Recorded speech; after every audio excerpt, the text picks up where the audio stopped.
আসসালামু আলাইকুম, সবাইকে স্বাগতম। জাতীয় বিশ্ববিদ্যালয়ের গঠন, ক্ষমতা ও কার্যাবলী আলোচনা করুন। এই প্রশ্নটি শিক্ষা ক্যাডারে 2012 সালে একবার এসেছিল।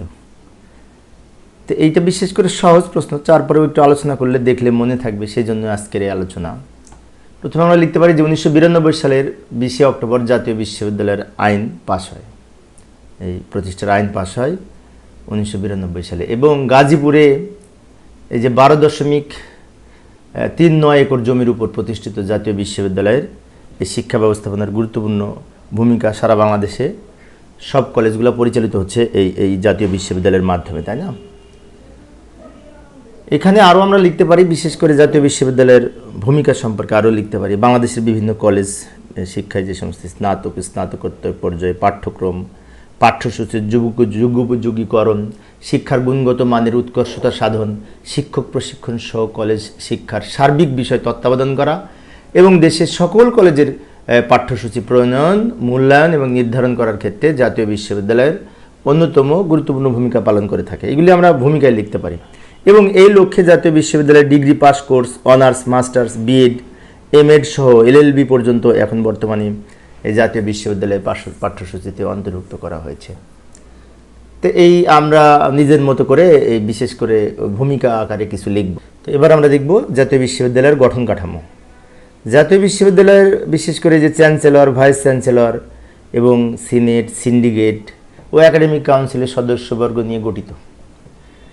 তো এইখানে যদি আমরা এইখানে চ্যান্সেলর থেকে শুরু করে বিভিন্ন ব্যক্তিবর্গের নাম এখানে বিশেষ করে উপস্থাপন করি সিরিয়াল আকারে, তাহলে আমরা দেখতে পাই প্রথমে আসে চ্যান্সেলর, এরপরে আসে ভাইস চ্যান্সেলর, যাকে ভিসি বলে, তাই না? তারপরে প্রো ভাইস চ্যান্সেলর মানে প্রো ভিসি, এছাড়া ট্রেজারার, ডিন, রেজিস্ট্রার এবং আরও রয়েছে এই যে কলেজ পরিদর্শক, এবং এর পাশাপাশি গ্রন্থাগারিক, পরীক্ষা নিয়ন্ত্রক বা এক্সাম কন্ট্রোলার যাকে বলে, তাই না? অর্থ হিসাব পরিচালক, পরিকল্পনা উন্নয়ন পরিচালক, অন্যান্য কর্মকর্তাগণ।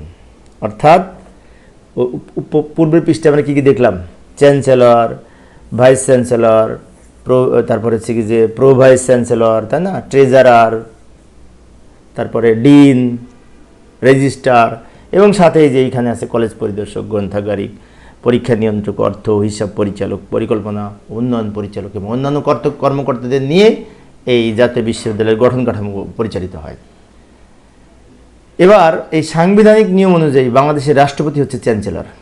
ওই যে প্রথমে দেখলাম না চ্যান্সেলর, তো বাংলাদেশের বর্তমানে জাতীয় বিশ্ববিদ্যালয়ের চ্যান্সেলর হচ্ছে মহামান্য রাষ্ট্রপতি। এছাড়াও চ্যান্সেলর কর্তৃক 4 বছরের জন্য নিযুক্ত হন ভাইস চ্যান্সেলরগণ। তো ভাইস চ্যান্সেলর যারা হন তারা 4 বছরের জন্য নিযুক্ত হন। এবার এই ক্ষমতা ও কার্যাবলী দেখব। পাঠ্যক্রম নির্ধারণ, বিশ্ববিদ্যালয়ে পাঠ্যক্রম নির্ধারণ করে দেয় জাতীয় বিশ্ববিদ্যালয়ের বিশেষ করে কর্তৃক। পরীক্ষা গ্রহণ, তাই না? শিক্ষকদের প্রশিক্ষণের ব্যবস্থা, গবেষণার ব্যবস্থা করা, বিভিন্ন বিষয়ের গবেষণার ব্যবস্থা করা, তারপরে পরীক্ষার ফলাফলের মাধ্যমে বা সার্টিফিকেট বিতরণ, তাই না? দেশের অন্যান্য বিশ্ববিদ্যালয়গুলোকে সহযোগিতা প্রদান করা, বিভিন্ন ধরনের পুস্তক ও জার্নাল প্রকাশ করা, এইগুলি হচ্ছে জাতীয় বিশ্ববিদ্যালয়ের কার্যাবলী। এবং আরও রয়েছে কিছু কার্যাবলী, বিভিন্ন ধরনের ওয়ার্কশপের ব্যবস্থা করা, একাডেমিক শৃঙ্খলা বিধান নিশ্চিত করা, ফলাফল প্রকাশ করা, তাই না? কলেজ পরিদর্শনের ব্যবস্থা করা, সম্মানজনক ডিগ্রি প্রদান করা, পরীক্ষা ফি নির্ধারণ এবং আদায় করা। এছাড়াও সংস্কৃতি সংক্রান্ত বিভিন্ন খেলাধুলা সহ আরও যে সমস্ত কার্যক্রমে জাতীয় বিশ্ববিদ্যালয়ের অন্তর্ভুক্ত রয়েছে, বিশেষ করে কার্যক্রমের মধ্যে কো কারিকুলার অ্যাক্টিভিটিস সহ। তো এইগুলি আমরা একটু মনে রাখার চেষ্টা করব। এগুলো আমরা তো আমাদের নিজেদের মতো করে লিখতে পারি, তারপরেও আলোচনা করেছি। তবে একটি বিষয়, এইগুলো কিন্তু ব্যাখ্যা দিতে হবে। এইগুলো কিন্তু পয়েন্ট, এই পয়েন্টগুলির কিন্তু ব্যাখ্যা দিতে হবে, ঠিক আছে, ফুল মার্কস পেতে হলে। তো এই ছিল আজকের আলোচনা। আমি অল্প অল্প করে একটা করে প্রশ্ন আলোচনা করি। পরের সেশনটি দেখার আমন্ত্রণ রইল। পরিশেষে সবাই ভালো থাকবে এবং সুস্থ থাকবে এই কামনায়। খোদা হাফেজ।